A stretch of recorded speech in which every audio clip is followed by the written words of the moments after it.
Hello, everyone. We are so excited to have you here. We are in for a treat tonight, and I mean that sincerely. We've got Cathy Bailey from Greater Cincinnati Water Works. We're just really excited to have you here tonight for a Diversity in Water speaker series.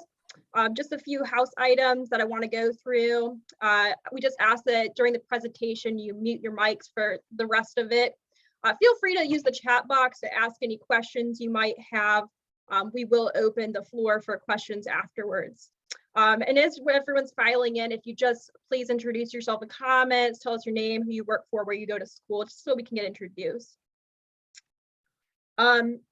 This speaker series, we're in our second year of putting it on, and we're really excited about it, is to basically highlight the stories of leaders in the water industry, and just kind of talk about their life, their career, and diversity in the water industry. All right, and with that, I will turn it over to,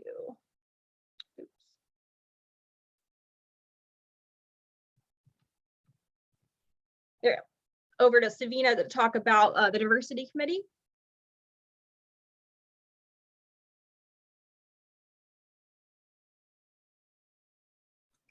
There we are. Hi, everyone. My name is Savina. I am the current chair of the Diversity and Inclusion Committee. We're so happy that you could make it today.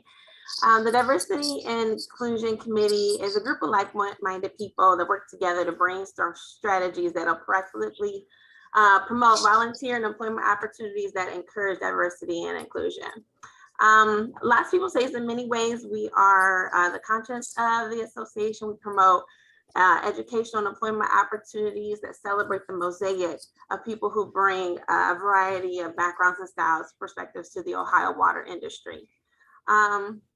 It's been said that the most successful organizations are the ones that are diverse.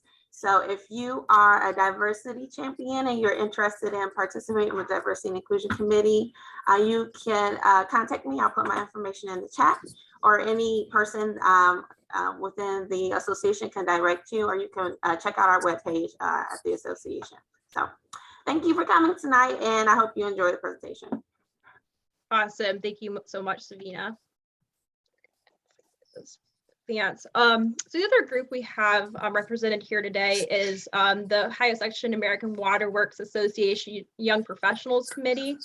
And essentially we throw events across the state of Ohio, like water plant tours, just really trying to get young people into the industry.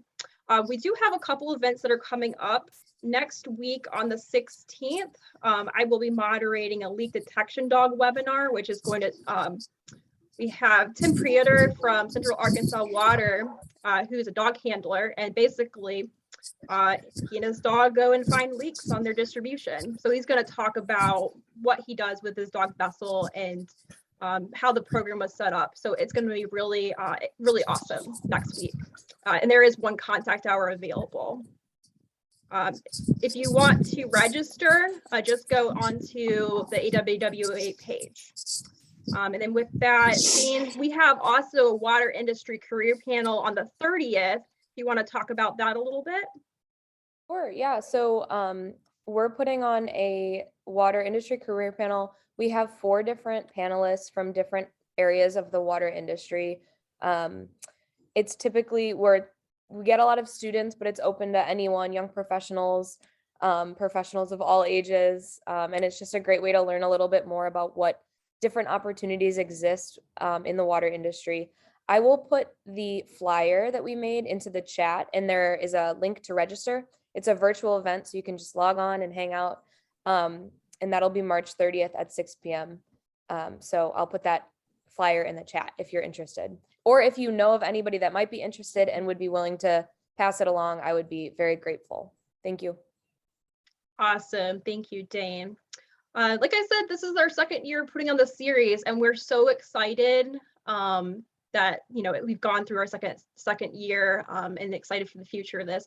Just this is the planning team comprised of the Diversity Inclusion Committee and young professionals. And with that, the best part, we are so excited to welcome Cathy today.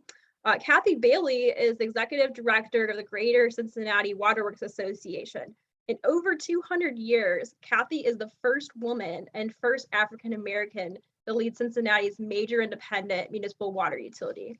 Cathy leads a drinking water and stormwater team that ensures safe drinking water for a regional population of more than 1.1 million citizens and protects the city from overland flooding. She supervises a team of 600 full-time employees and oversees a $110 million operating budget and $70 million annual capital budget.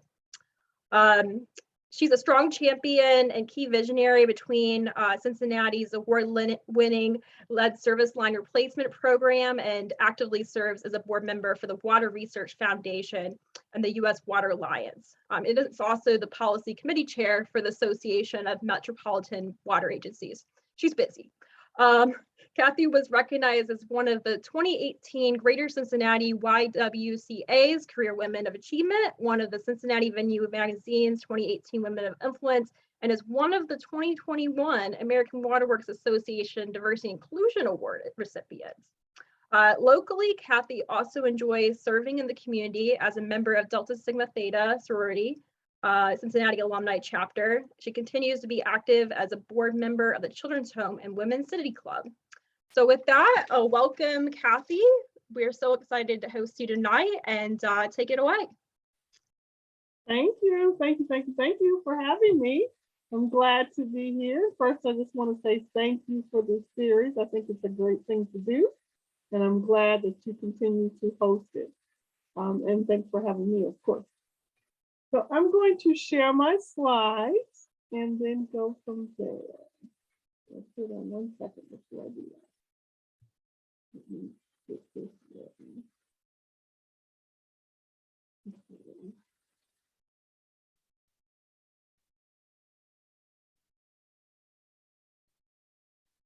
Okay, can you see my slides? Yes, okay, I saw somebody say yes. All right, there we go. All right, so I'm going to share my journey by telling you some stories along the way, from my early days, right out of high school, through my career, and I'll share a number of highlights in my career and really the impact that they've had on me and how I've used that impact to help Greater Cincinnati Water Works. Okay. So let's start with the early days and share some little crazy pictures. That's my mom and my sister and I. I'm the little one that my mom's holding her hand.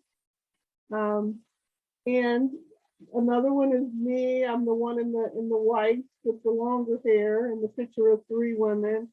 And then that's me down there with that crazy hairstyle with my hair on top of my head. But those are some early days of when I grew up in West Virginia, Weirton, West Virginia. It was a steel mill town. And either you worked for the Board of Education or you worked in the steel mill. And I really didn't want to do either one of those. I wanted to go to college, but it became clear in high school that we really couldn't afford college. And so I really hadn't had plans to come to college at all. And so I really just thought I'd finish high school and find a job there and go from that point to see what, the future would bring me. But as school was ready to start in September, in August, my aunt, who lived in Cincinnati, called us up and said, "Hey, I just heard of this awesome scholarship opportunity. I think Cathy should apply. And although it won't get her to the chemical engineering that she wants to study, it'll get her to chemical engineering technology, and perhaps she can then further her studying if she can at least get in the door with that scholarship." And so I took a test for the scholarship and got the scholarship and came to Cincinnati. And literally, I took the test. My mom says I took the test on a Thursday, and we brought me to college that Saturday. And so that was just an ordeal of not even being able to prepare and get there, but I was there and ready to go. And so I came to the University of Cincinnati from West Virginia, Cincinnati wasn't really foreign to me because my father was actually from Laughlin, Ohio. But I came here and I started studying chemical engineering technology. I co-opted at times, a couple of times with Procter and Gamble, and I hated it. And I was probably one of, back then everybody loved Procter and Gamble. Everybody still loves Procter and Gamble. But Procter and Gamble was not me. It was too stiff.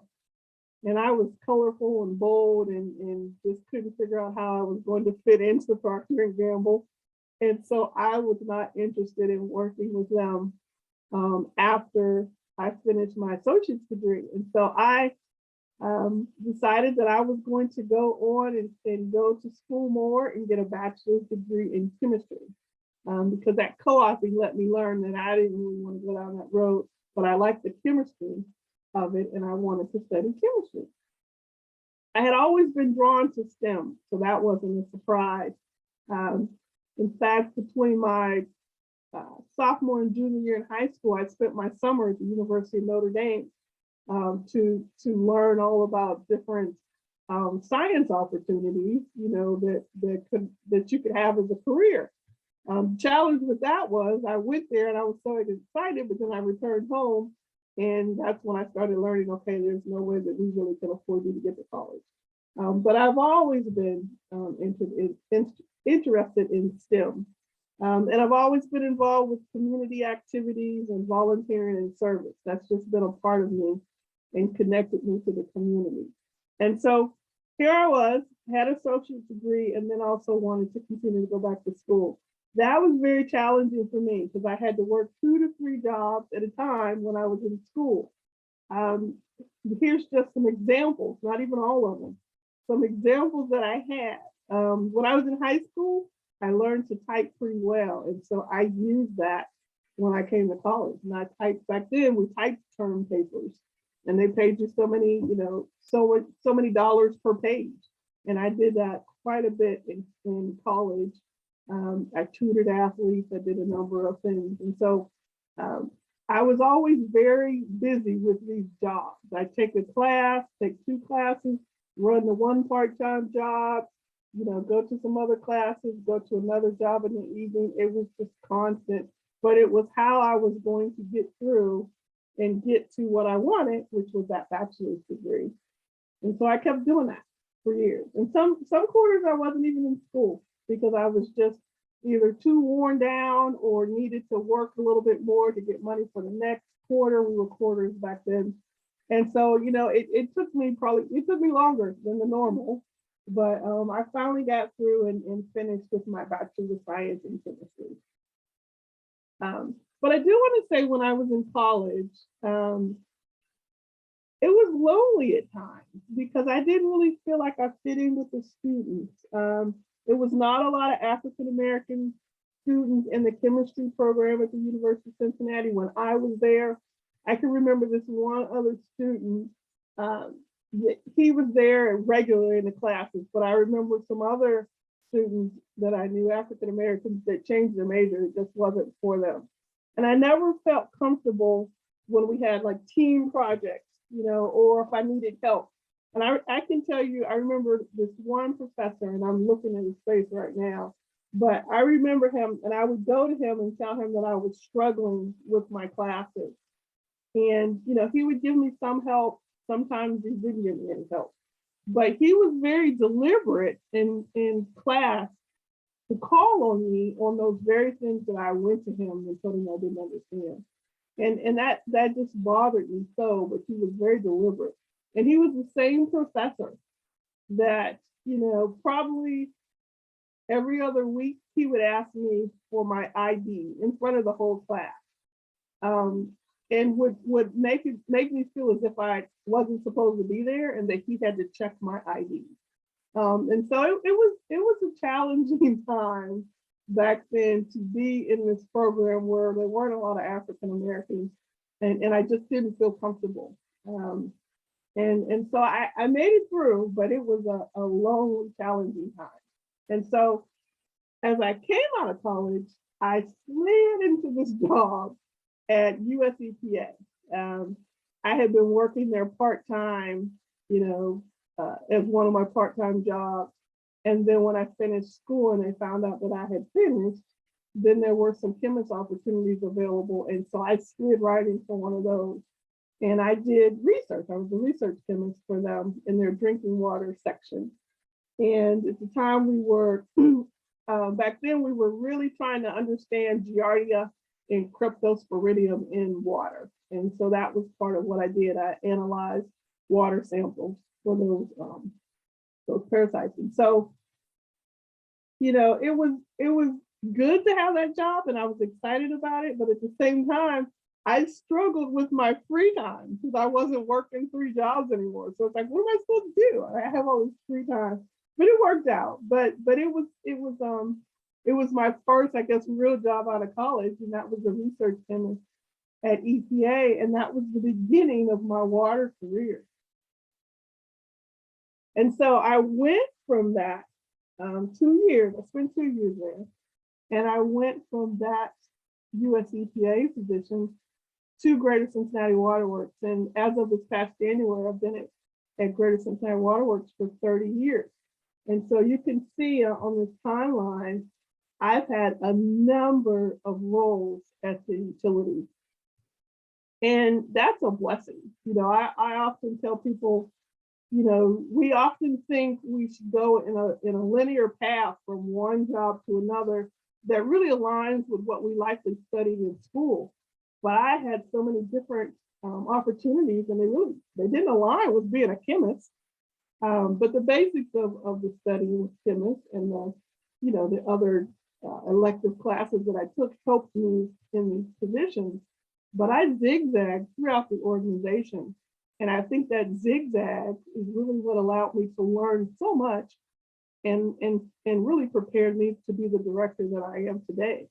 But you can see here, I was in IT. I did a lot with performance metrics and strategic planning. I mean, it was quite a bit that I was involved with throughout the organization across many divisions, and allowed me to meet many employees and coworkers, which was exciting as well.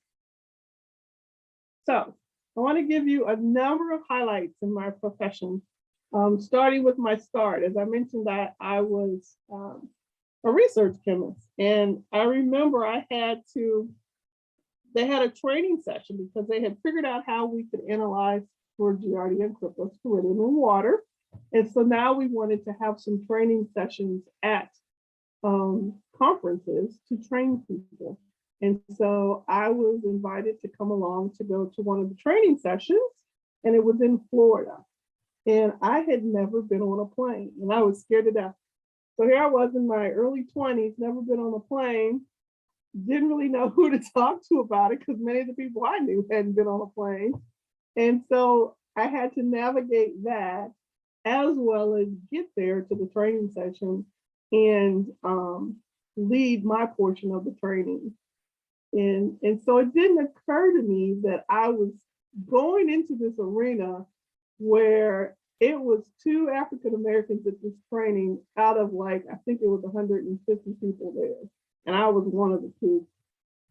And so that was a little odd, and probably one of my early moments of recognizing what I had got into in the water industry, that there weren't a lot of people that looked like me. But really what came out of that for me was that my boss at the time, Dr. Frank Schaefer III, was really impressed with how I handled myself at the training session and how I gave the information and how I taught my portion of the session. And when we got back to our lab, he started to give me more opportunities and more higher level work within our research lab. And so, that was a great outcome from that exposure early on, going to that training. As much as I got there and was looking at the fact that there's not too many people that look like me, I was still able to perform and do my job, and then have my boss see that I could do something like that. And then he came back and gave me better opportunities. And so I look back on that and think at an early start, as much as I was reserved and concerned, and really anxious about the situation, some good definitely came out of that. And so it definitely is a highlight along my journey. Another early situation for me, and really this set me on a path, and I'll explain to you why, but it set me on a path on how I handled myself at Greater Cincinnati Water Works. So I was hired, and then a couple weeks after I was hired, my coworkers said, you know, you were only hired because we got in trouble because we didn't have any Black people in our division. That's the only reason we hired you. And so you can imagine how I mean, it just deflated me. It deflated me that number one, that's what they thought of me, and the fact that here I am happy, you know, just cheerful that I got this job and it was exciting and I was moving on up, and you know, your coworkers basically say you're only here because you're Black, you know, and so I set myself on this path to really not to prove differently. And I think I found myself working 150%, you know, taking every opportunity that came my way. And I remember one opportunity that came my way, and this is along with what they told me, but we were getting ready to open the granular activated carbon treatment facility. It was getting ready to go online. They had been building it for years, and they wanted to do tours. And so naturally, now that they had a couple Black people in their division, they wanted us to participate. And so I was selected to be at one of the tour stops. And so they wanted us to practice our script. And so they called us in one day and gave us our scripts and said, now practice right on the spot. So they started with this other woman, and she was stumbling around, and they were just giving her the business and being nasty to her because she couldn't get it. We just seen the script, right? And so they finished with her, and it was awful. And they came to me in the room and said, okay, now your turn. And they were really stern and nasty about it. And I said, you know, I'm not going to practice right now. I'm going to take it home and I'm going to practice, and I'll definitely be ready. But I had told myself I'm not going through what they just put her through. And I remember the superintendent of the division just stared at me. I mean, he stared me down, and finally he pointed his finger at me and said, you better be ready. And so of course I was like, yeah, I better be ready, the way he just said that.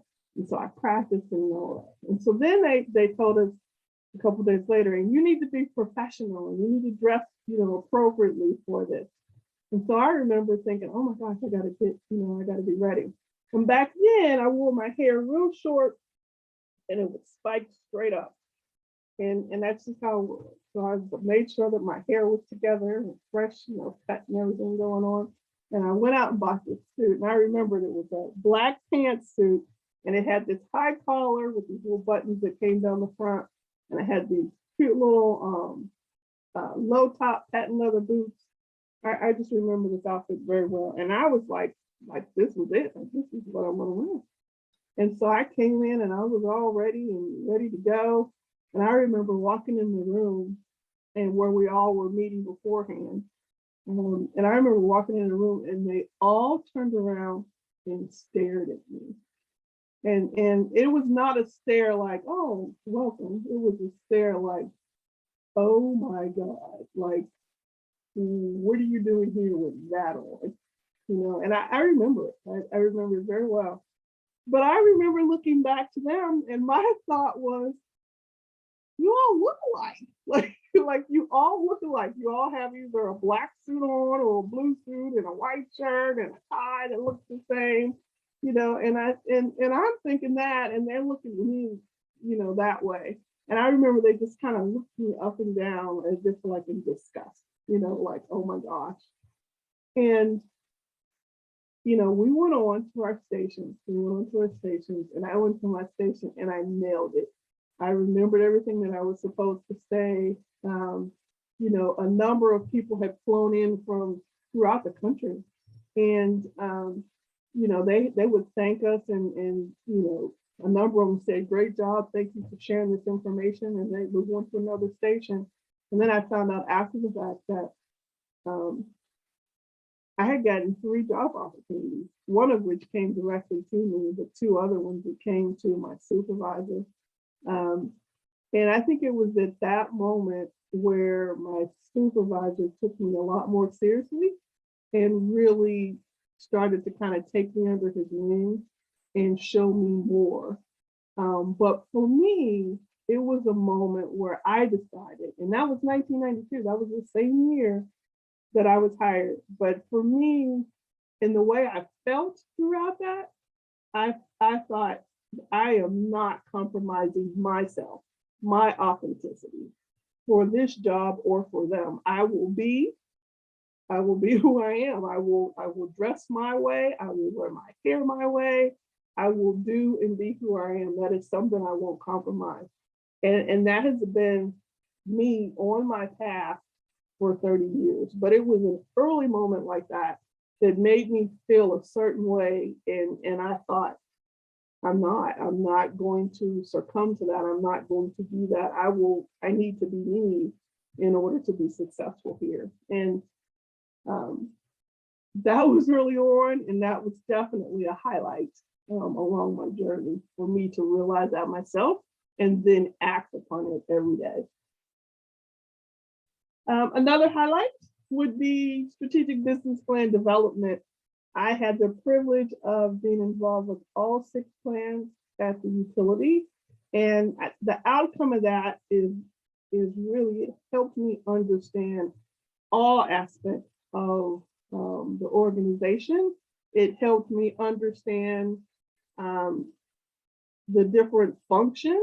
It helped me understand more employees and where we had diversity in some areas and maybe not diversity in other areas, and how it was looked at upon the organization or how leaders looked at it as well.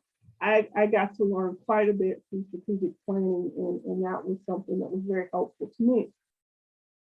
Another highlight for me I would like to share is when I spoke for the first time at the Utility Management Conference. That's the first time I spoke at any of the water utility conferences outside of the training I had early on. But this gave me exposure more in the water utility industry. I started to meet more people. I felt more comfortable attending those conferences because you can imagine that was back in the late 90s. Early 2000s, and it still wasn't a lot of people of color attending a lot of conferences, not a lot of women attending the conferences. And so that was something that was significant for me, and how I then learned to make connections and network and really just felt more comfortable doing it. Another highlight for me along my journey has been the use of social media. And I am trying my best to get more water leaders to use social media, but it is very important that we do so.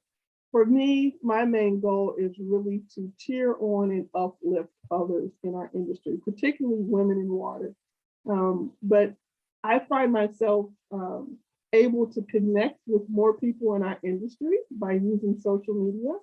And why shouldn't we be cheering on each other? You know, why are we not helping each other along the way? I feel like I've had great opportunities, maybe some good, some bad, but definitely more great opportunities. And if I can share those experiences and help other people navigate this industry, which is still heavily white male dominated, then I think it's important to do so. And so I use social media often to, share different things that are happening, or cheer people on, or repost something that has happened to someone, a promotion or something of that nature. And I think it's important to do that. And so that is something that is continues to be a highlight in my journey, because I'm learning more and more on social media, and certainly able to use it to be there for others. Definitely probably one of the most significant highlights for me, it has been becoming the director. I was interim in July of 2015, and then became permanent September of 2015. But I will tell you, I had not planned anywhere in my career to, be on the path to become the director. It's not something that I thought was even possible. And I think most of it was because I had not seen any directors that looked like me, so I didn't think that was possible for us to get to that level. And so I remember I was just planning to do interim, for a couple months, and they were doing a national search, and I really hadn't planned on tossing my name in there. And I was sitting in church. I was sitting at Crossroads Church here in Cincinnati, and the message was all about, we're each given God-given talents, and often we don't value them enough, but we don't shoot beyond the stars. We just plan to land amongst the stars, when our God-given talent should be used to go way beyond the stars. And shame on us, basically, for setting our goals so low. We should set our goals much higher, because that's what God would expect us to do and wants us to do. And that message hit me hard. Like it's our church is large, 3,000 people each weekend in attendance, and it was as if that message was just for me and speaking only for me. It hit me so hard. And that Monday, I put my application in. And so I interviewed and got the job, but I had not planned on really putting my name in the hat. And the outcome of it it's been the coolest job ever, and continues to be the coolest job ever. Another significant highlight for us was creating, for me, and definitely for us as a utility, but creating the lead service line replacement program. When I started in 1992, we were talking about lead lines that were in the system then. And when Flint, Michigan hit, and those residents looked like me, and that possibility of that happening again to anywhere, and then knowing that we had been talking about these lead lines in 1992, I told my team, I was like, not today. We are not going to just let this slide by and oops, sorry, it happened in Flint. We know that we still have lead service lines. It's the right thing to do, and it's the right thing to do, and not wait for the federal government to tell us it's the right thing to do, but it's the right thing for us to figure out a program to remove them and have a positive impact in our community. And so this picture, you can see our early days, we had 25, 30 people in the room, because what I didn't want to go into a meeting and then have to come out of there and say, okay, we're waiting to hear back from IT. We're waiting to hear back from communication. I wanted everybody in the room. We were going to hear it and make the decisions as we go. So in this room, our deputy director is sitting in the middle of the room at that table, because I was sitting next to her and jumped up and took the picture. But there's IT, there's HR, there's a whole engineering team, there's asset management people in the room, some more IT, legal, special projects, water quality, our supply division. I wanted everybody in the room. Accounting's in the room, because I just wanted to make decisions fast and get us on the path to making change. And so we have been able to move forward with this now award-winning program. And it has been a highlight along my journey. Another highlight, I think it was mentioned in the intro, was being honored as one of the 2018 YWCA Career Women of Achievement. And this was a true honor for me. I didn't see it coming at all. I had been nominated and then was selected out of like 90 different applications. But I was the first city employee that had ever received this type of an honor. And it has opened doors for me that then allows me to open doors for other women. But the connections and the networking that I've been able to now have has helped me tremendously reach more into the community to deliver some solutions that we have. I have connections now at nonprofits that can provide customer assistance to help people with bills.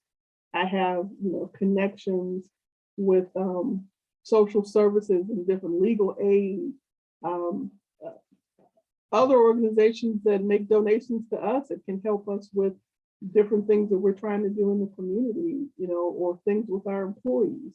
And so those connections have helped tremendously. But this was certainly a highlight. And like I said, something that I didn't see coming, and it's just been a pleasure for me. And I'm honored that I was honored in this way and can now do more to help others in our community. This highlight I'd like to share was an interesting one, because I don't know if you remember, but it was a time during the administration where a number of federal people were getting fired for various reasons. And so Administrator Pruitt was on the hot seat at the time, and we didn't know if he was going to make it to this visit, but he did make it to the visit. I think shortly after that, he was let go, though, for something or another. But he made it to this visit, and it was a pretty cool exchange with him. He spent quite a bit of time with us, and it's a big deal when US EPA comes to visit you. And they came to visit and look at our lead service line replacement program. And so he spent about a little over an hour talking to us, and then he went to visit a couple sites. But he then deemed our program the model for the country, and that was very helpful for us to further what we were trying to do with our program. Another highlight similar to YWCA was being honored in making Black History series. That one was very personal for me. Again, a person of color being honored in that way. And it gave me more exposure in the community, and it connected me with some different people that could help further the mission of Greater Cincinnati Water Works. All of these highlights have helped me in many ways, either to be more comfortable with myself or to connect me in the community more, that I turn around and help Greater Cincinnati Water Works. So that is at the heart of what I'm trying to do. How can we further our mission in the community? This one I certainly wanted to mention to you because it's one that occurred at the Utility Management Conference. And I gave a pretty risky presentation. My communications team was not on board for me to give this, but it was about courage over comfort.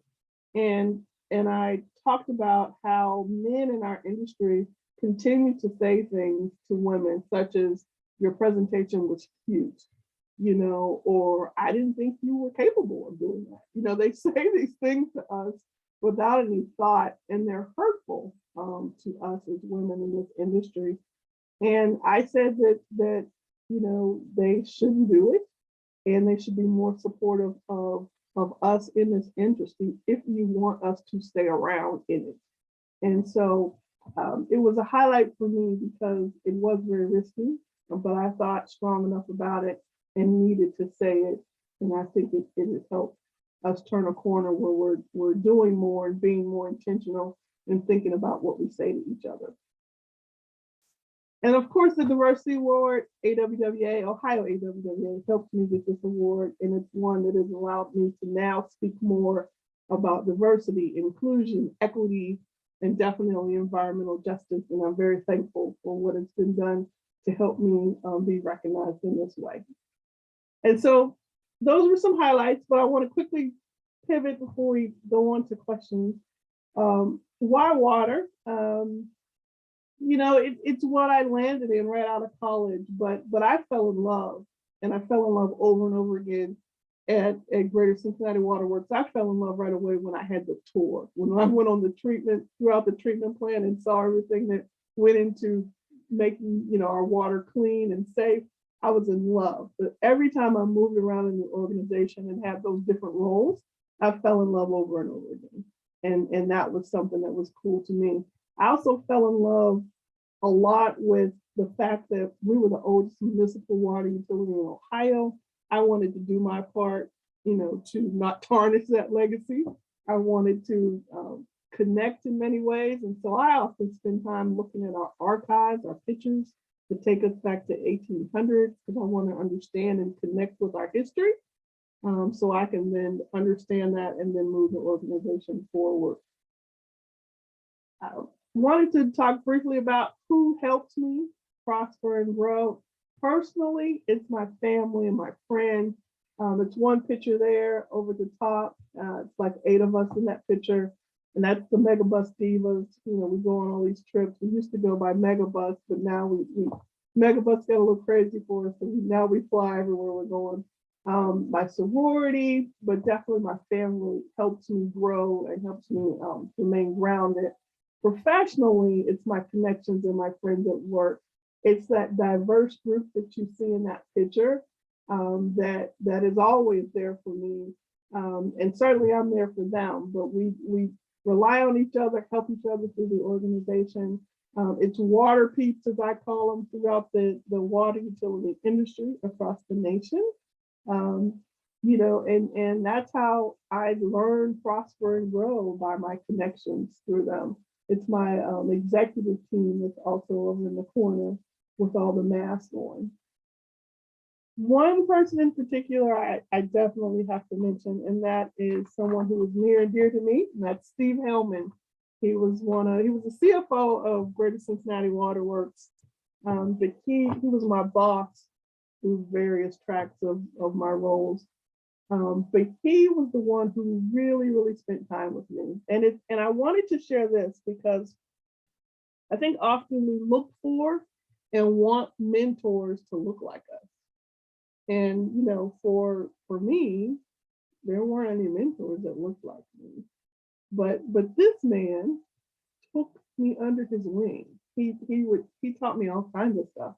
But we had real conversations about how I felt at work and what was bothering me. And I was the only one in the room, the only African American, the only woman in the room. How did you feel? You know, and he helped me navigate certain things that I hadn't experienced before and felt awkward with. And he did that for me. And so as much as we sometimes want to look for mentors that look like us, it's okay to land at a person that doesn't look like you, as long as they are in your corner. You know, this man is more than a mentor to me. He's an ally, you know, in many ways. And we talk about it, he's family to me. You know, we're very connected, even still after he's left the organization. We stay connected. We know each other's families. We always get caught up on what's going on. But he did that for me and helped me navigate so many challenges in work situations. And then I wanted to list these organizations. I'm a member of many of these organizations. I serve different roles with them, but they also help me prosper and grow. So how has DEI played a role in my career? This step diagram really speaks to it. I went from diversity in my early days, where I was just a number because somebody needed to fulfill a number, to actually being heard and valued into positions, to some points in my career just having a seat at the table, and maybe they heard me, maybe they didn't, to being to a point where I own the seat at the table, right? It's like, yeah, you're listening to me because I'm driving, I'm steering the ship, you know. So there's been various roles to DEI for me. And I think often many of us will go through those various steps, you know, but I hope we have moved past that first step where we're just looking for a number. But back in my day, in my starting day, they were just looking for numbers. And so lastly, I would just like to say, you know, some advice if you're pursuing a career or want to stay in this career, the water utility industry. Just a few things. The first one, buckle up, because our time is here and all eyes are on water. And so be ready to ride the wave, because it's exciting that we have all this infrastructure money. And so we're going to see more and more projects and opportunities come our way. A second, be authentic to yourself. Don't change. Don't try to fit in. Be you, you know, because at the end of the day, you go home with you. Be you and don't compromise. The third one, don't be afraid to ask the hard questions. Be the change that we need to see. And I would encourage you to remember what Amanda Gorman said in the inauguration poem, where she said, "For there is always light If only we're brave enough to see it, if only we're brave enough to be it. So be brave enough to be the change. The fourth one, use storytelling. I have plenty of stories along my journey, and I often share them to make a point. And I think it's important as leaders that we continue to use storytelling to help relate to employees. Number 5 for women, some of you know I'm a Bob Marley fan. And so one of my favorite songs from him is Get Up, Stand Up, Don't Give Up the Fight. And so for women, I know we still encounter a male-dominated industry, a lot of microaggressions, but we still need to be there. We still need to stand up for yourself and for others. So people of color, particularly African Americans, I would say, do not beat yourself up working 200%. I told you early on, I was heavily driven after I was told that I was only there because I was Black. But don't beat yourself up giving so much of yourself that it drains you and leaves you, empty. You are enough, you're smart enough, and you should be there in those careers. You deserve them. It can be exhausting, but if it gets to a point where it's that exhausting, then you need to move on to a place where you're seen and you're definitely valued. And then the last thing I would say is water is life. We are a big deal, and so act like it. So I think sometimes we do not act like it, but we are a big deal. And so every day that I come into the office, and I also encourage others, I come in there and I act like we are a big deal because water is life. And so with that, I just want to thank you. And I hope we have time for questions. Absolutely. Thank you so much, Cathy. So we will move into our Q&A first. I would like to take our family photo. So let's see here. Okay, awesome. So we'll move into our Q&A. We understand if you can't stay, past 6:30, but I think we'll go in as long as we have questions. We had several that were pre-submitted, and just type your questions into the chat, and we will ask. So first off, Cathy, someone asked, what has been Greater Cincinnati Water Works experience in attracting and retaining a diverse workforce that mirrors the communities it serves? Great question. In fact, we were just talking about this a couple hours ago. I think, so my early years as director, 2015 to 2018, I think we saw more diversity in our supervisor positions. And that I think was on a path to continue in that way. But what happened was COVID. And so the city offered an early retirement incentive program. And so and they gave 2 years to people. So if you had 28 years in, the city would give you 2 years to go away, to retire, because they wanted to save money. And so a number of those supervisors went out the door, where we thought they would likely be there for a few more years. And so what we were discussing earlier today was we didn't have a second tier of diversity. So we have a number of pockets now that have returned more back to white male here, white male there, white male, and so we were just discussing that. How are we going to do something like that? So now we are strategizing to see what we can do and how we can attract, more diversity in our candidates for some of these positions. So I think we were doing okay, but now we're at this place where we're not. And so now we've got to figure out new strategies to attract more people to want to come work with us.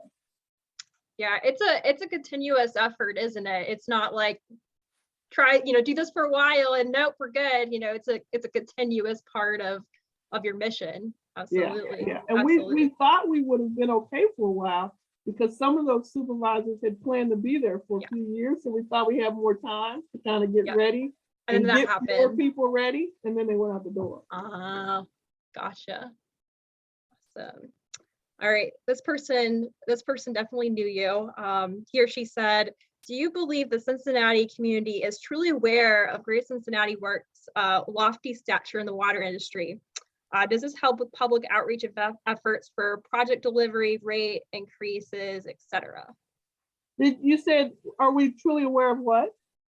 Greater Cincinnati Works lofty stature in the water industry. Yeah, we are aware, and it can be overwhelming and scary, right? Because we don't want to mess it up, right? Yeah. And Just so like, no it can pressure. be overwhelming, but we are aware. It does help us. It does help us quite a bit, and I always try to use it to help others. You know, like if we can lend our name to someone, you know, Norwood has a public water system, and they're next door to us. They were having some challenges, and so we partnered to help them. You know, and then that allowed us to hey, you can use our name at the state level. You know, so I try to use it for good to help others as well, and certainly to have an impact in the community. And so if I can, you know, do that and say more and do more in the community, I'm trying to really establish us as a strong anchor institution in the community. You know, and I think because we're aware of that, it helps us make that, you know, make that leap to that strong anchor institution. But then we have to make sure that we can preserve it and sustain it to move it forward. But we are aware of it. You're aware, absolutely. Yeah. Yeah. So if someone could tell me, I think it's a Spider-Man quote: "Great power, great responsibility." Right? Yeah. It's scary. It definitely is scary at times because of it. Yeah. Absolutely. All right. Someone asked, I'd love to know some of the platforms you've used for public education and what you feel some of the biggest public education topics of need are today. Thank you. So yeah, platform for public education, some of you on here know me well. I'm a talker, you know, and so I'm trying to get out in the community to talk to people. You know, I'm the one that says, yeah, I'm going to the community to talk to them. You know, I'm trying to put together a speakers bureau. We had a speakers bureau, and I'm trying to put together a new one because we need to be out in the community regularly talking to them. And so, you know, the more we can get out there, coupled with social media, and then the connections that we have, you know, through neighborhood summits and those types of things, we're definitely trying to do that. And I think that is something that we can continue to do. What was the second part of that question? It was asking about like the biggest public education topics of need. So I would interpret that as, you know, water related. So the biggest topic for me, and I think the biggest topic for our water industry, actually it's two of them: affordability and environmental justice. And environmental justice, we first of all, we don't have a clue on either one of them, you know, because we have been too busy doing what we normally do. You know, customer pays, if they don't, we shut them off. But we have not gone down into the weeds to better understand affordability and everything that comes with it: systemic racism, redlining, all the different challenges over the years that have put people into a position where they now can't afford. So we have not been in the business of that. And so we don't have a clue about affordability. And if we don't have that clue, we certainly don't have a clue about environmental justice. But those two, to me, are the biggest things that we really should be aware of, and making sure that our day-to-day decisions align with trying to do something that corrects the environmental injustices that we've had, as well as address affordability. Absolutely. Thank you for that. Let's see. What specific engagement does Greater Cincinnati Water Works have for STEM programs? Say that again, I'm sorry. What specific engagement does Greater Cincinnati Work have for STEM programs? I think they're talking like outreach, reaching out to schools. Yeah.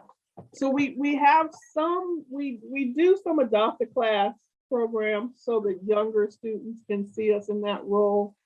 We were working with a couple high schools actually before the pandemic, because we were trying to get some type of connection with the high schools, but then that kind of died out with the pandemic. And then we were struggling with some of that because some of the schools wanted us to have a guaranteed path to hiring. We can't guarantee a path, right? And so we had started that, but we haven't done much beyond that and really need to get back to it. All right, let's see. Okay, someone asked, I come from Sandusky, Ohio, a city of 25,500 people, in which a third of residents represent a racial minority.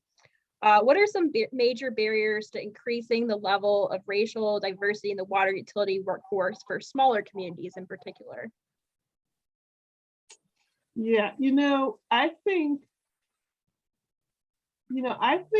really how much you can get, if you're a leader in that area or at that water utility, or work with the leader, but in the community, they need to see the possibility of working there, right? And so it's not about just always sending, white males, white females out to speak. You've got to diversify who's representing you in the community.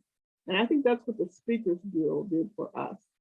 And then we partnered to go to certain areas. It's like, there was a larger German population in a certain area. So I needed to send somebody who fit better over there. In Avondale, which is a neighborhood in Cincinnati, some of the people who came to that neighborhood meeting were older African-American women, staples in their community. They've been around quite a bit. And so they were expecting to see me. And so I went there, and so I think you have to be seen, or people need to see people that look like them that come out to speak to the community. And once you have that connection, and it's all about the connections. I mean, at the end of the day, anything that I've done that's been successful is about the connection. But in the communities, once you start to make those connections, then you can have conversations to say, hey, we've got these opportunities here. Why don't you apply? Or who do you know that can apply? Or do you want us to come talk at your school? Or can we come to your rec center for your, career night? You start to build on those connections. But at the end of the day, it's all about connections. And so you have to be out there and make those connections. And it is extremely important that it's the right people that are being seen to make the connection. Yeah, it's so interesting. Even post-COVID, I feel like our society has become so technology driven, but there's so much value in people just talking face to face, Yeah, I'll give you, and you have to figure out how to just figure it out. Like we just went old school. We were having a hard time reaching people to tell them, hey, we're getting ready to start shutoffs again. You need to get on a payment plan. We were calling them, social media, whatever. And so I said, go old school. So we literally took 5, 6 of us, stood at the copiers, made copies of flyers, counted them out, sent them to each school, and sent them home with the kids. We had gotten so far away from that, but that's what worked. That's when we finally got people to call us and get on payment plans so they won't get shut off. So I think sometimes, like you said, we're using so much technology that we forget those old practices that actually work. Yeah, absolutely. All right. This is a great question. What are some things that helped you continue on your path when you felt like, I don't really belong? And what advice when you felt like you didn't belong, and what advice would you give younger generations new to the Ohio water industry? Did you say what advice would I get if I was on a path and I didn't feel like I belonged? Yeah, what are some things that helped you continue on your path when you felt like you didn't belong? Yeah, when I didn't feel like I belonged, that's when really my village, my family and my friends came into play. To say, especially my mom, talked about her early days as being, a Black female principal in Weirton, West Virginia, when, most of her teachers were white, and the interactions and the microaggressions and the things that she experienced. So I would really call on people that I knew had those types of experiences to help me, to talk me through them, to give me advice, and that happens often. I'm not sitting here trying to sugarcoat anything.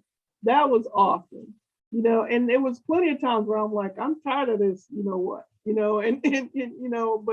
but they would bring me back and say, no, here's how you can navigate, all of that. And so, you just have to have that village or have that outlet, that connection with some people that can help you get through it. And that village was who helped me. Yeah. Absolutely. All right, let's see. How can associations such as OAWWA and AWWA improve its advocacy regarding DEI in the water industry? That's a great question. Because excuse me, because I have a love-hate relationship with AWWA, and I don't hide it. I think AWWA could be doing a whole lot more with DEI, other than having a breakfast or some type of panel discussion. There's a whole heck of a lot that can be done. It could certainly be done in targeted membership or partnerships or going to HBCUs to encourage people to join as students and organizations. There's a whole heck of a lot that could be done. And so I do, if you looked at that list, you saw that I'm a member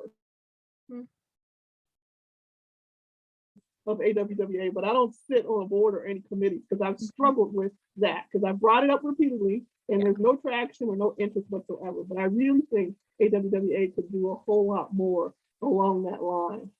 I'll give you an example of the Water Research Foundation. We're getting ready to start advertising our research projects at HBCUs, because there are groups there can do the same research that University of Berkeley does or Ohio State University does, but they're not aware. And so if they're not aware, we're going to make them aware. So what is AWWA doing along that line to diversify its membership and start addressing some of the issues, that are happening? AMWA, Association of Metropolitan Water Agencies, is getting ready to have an environmental justice committee, so they're going down that path. And so to me, AWW needs to step up to the plate and do way more than it's doing. Yeah. All right, let's see here. What is your advice to help transition white male boards and businesses in our industry that may still be behind the curve today? How can we accelerate this evolution?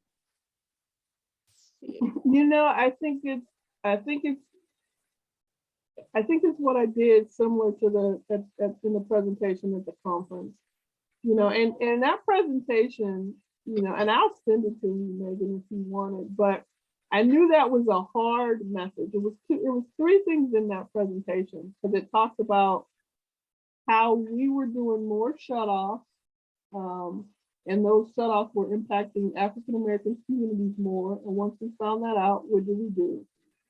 And then it talked about how we made some choices about our capital programs, and that it was happening more in affluent neighborhoods. And once we found that out, how we changed. And then the last part of that presentation was all about, courage over comfort. And I knew all three of those topics would be hard for somebody to hear. And so I did it in rhyme. The whole presentation is in rhyme. In rhyme? In rhyme. And I need this presentation. And I knew that I needed something to take. I needed something to grab them and hold them through the presentation. And it's in rhyme. And I did it that way. And so the meat of that presentation is that courage over comfort area, but I think it's starting to point the things out. That and all the examples I gave in it are real. A number of them occurred to me, and others are from other people that I've known. But if we don't talk about it, it took me, like, for example, it took me a long time to talk about how I was treated those first couple of weeks at work, where they said you're only here because you're Black. It took me a long time to talk about that. And it hurt me to the core. And it drove me through my early years of my career, but yet I was still trying to protect my employer over the treatment of how they treated me. And one day I just kind of woke up and was like, that's a whole bunch of bull. I need to actually talk about how I was treated, because if I don't talk about it, we will never learn from it and make sure it doesn't happen again. And I think that's the same thing what I was saying in courage and comfort, courage over comfort. If we don't talk about it, then white males won't know about it. And they won't know that you telling a woman that her presentation is cute. How is that cool? You know, we put the same amount of time in the presentation. We have the skill set to give a solid presentation. So why is our presentation cute? That's the only thing you need to say? My grandma said, if you can't say anything good, then you don't need to say anything at all.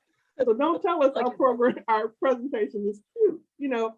But if we don't talk about those things, then we aren't making any progress, and we're as much as a part of the problem. And so I think that's the beginning. Start to talk about them. Just start to talk about them, point them out, and not point them out in a nasty way. You know, point them out to say, hey, this has occurred, and we need to be intentional not to let it occur.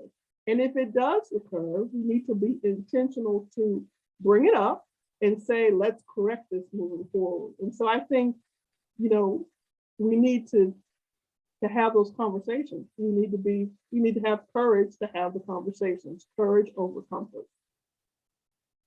Yeah, absolutely. It's funny. I think my grandma said the exact same thing. If you don't have anything nice to say, don't say anything at all. I think probably that's been a common thing.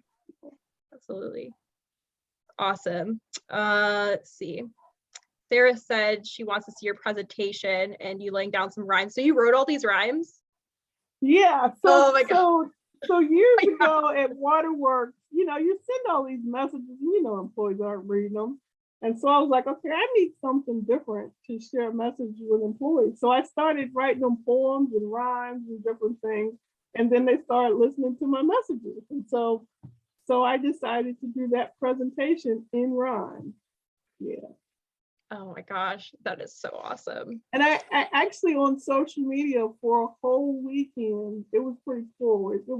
I think it was 2018 or 19, but I would do a verse, and then I kicked it off to somebody else to add a verse.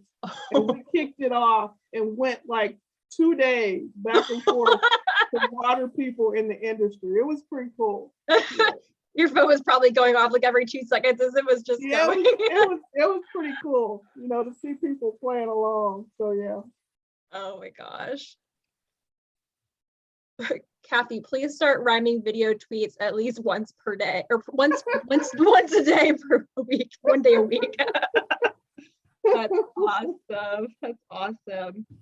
You know, I mean, at the heart of all this, you have to have fun at work. You know, it's hard work. You know, it's hard to talk about affordability and environmental justice and those types of things, and diversity and inclusion, right? But you can have fun as you talk about it as well, you know, and I try to. I think it's important that we have fun and it's serious topics, but we can be light about it, you know, because if we get too heavy, I think we often just walk away because it's too heavy, right? Yeah. But if we keep it light, you know, and can explain it in a manner that is receiving, then I think that's the important part, and that's what we should do. Absolutely. All right, so this is the last question. Who have you looked up to as a mentor or guide during your career? Oh my gosh. Definitely, you know, certainly a guide was my mom, especially early on. You know, my mom was a single mom for many years. And so to see her do what she did with us and put us on a path and do the best that she could for us. And we're now both, you know, college graduates and very successful. Definitely looked up to her. There was another, there was a guy in my career, I won't say his name, and in a weird way, I looked up to him to learn what not to do. Oh God, he was a hot mess. And, you know, and so in some ways, I looked at him from that perspective of, let me learn everything I should never do, you know. And then I mentioned Steve Hellman and just my connection with him. And I've looked up to him in his career and everything. And then there's one other person, and her name is Sheila, and she worked as a assistant city manager. And it was really the first time I had an opportunity to work with an African-American female, right, as an assistant city manager. And I learned so much from her. She had had a 30+ career by the time she came through Cincinnati, and just learning, and I could just sit in her office and learn and listen and just pick up so many things. And so I clearly looked up to her. And she did a couple years in Cincinnati, and then she retired and moved on. But definitely looked up to her. So there's been a number of people, you know, that I've looked up to, but those are definitely some examples of them. Awesome. All right, you don't have to, but someone asked if you could give us a freestyle moment. Do you freestyle? Oh, no. I don't know about a freestyle. No, I can't do that. I write little silly poems. I write poems sometimes too, you know, like for birthday cards and stuff like that. It is hard to freestyle. I will say that. Yeah, but everyone who can. But Megan, I will send you the presentation. So if you want to send it out to people, the one that I gave at the conference, because that was it. It was risky, and I will admit it was the only time my heart was pounding in my chest, and I was sweating. You know, I was sweating. And that is the only time I've ever given a presentation. I've given tons of presentations, but that is the only time that has happened to me. And so I knew myself that it was risky, and I was really like out there, you know, because the room probably was, I don't know, 120, 125, probably 110 white males. You know, and so it's like, what am I doing? Like, what am I doing? Am I really doing this? And are they really listening? You know, and at the end of that, when they gave me a standing ovation, and the number of people who came up and admitted that they had been doing some of these things and weren't going to do, and the number of people who contacted me after and said, hey, I was getting ready to say this, and I thought not to say it, and I thought back to your presentation, that's when it let me know, okay, it was good, you know, it was good. That is awesome. Really, yeah, absolutely. We'd love to send that out. I think there's a number of people that would love to see that. So absolutely. Well, thank you so much, Cathy.